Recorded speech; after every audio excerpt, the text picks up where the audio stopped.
Bună, că vă este Bia și o să vă face un video în care am să am să fac nam.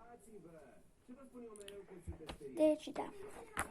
Apropo, să nu uitați să vă abonați, să-l transformați din roșu în gri, să dați un mare like, să apăsați pe clopoțel ca să vă intre toate notificările și da. Să nu mai lungim atâta video și să începem. Deci da, să începem. Prima întrebare este: am luat 4 la mate?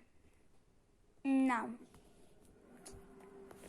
A doua: am stat mai mult de 5 ore să citesc o carte? N-am.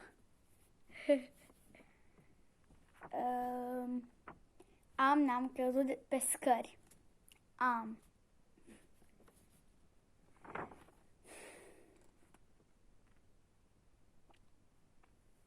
Da. N-am urmărit de multe ori un film? Am.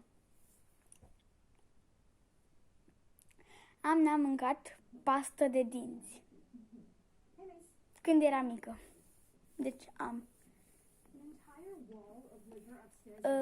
N-am un sau o BFF sau BFF. Am. N-am mâncat chiar dacă nu mi-era foame? Am. Da. N-am animale de companie? Am.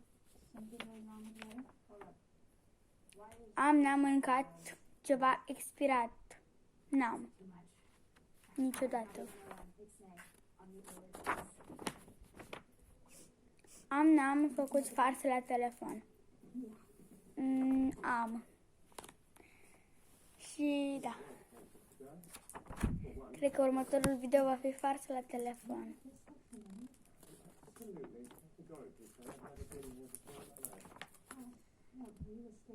Evident că n-am să fac.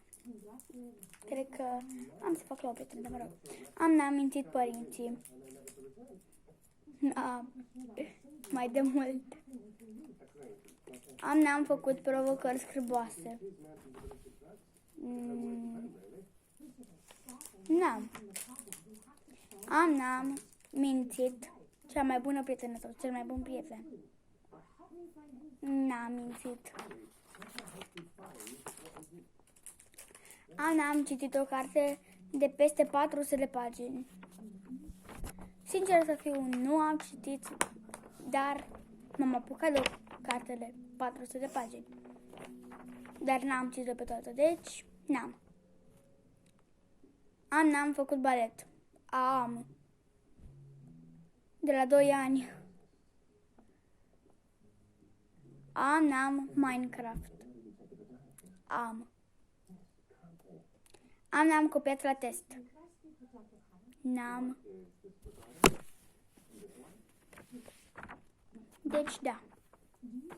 Următorul video, v-am spus, va fi farsă la telefon. Și în alt video voi face cum îmi arată biroul mie sau toată camera. Deci da.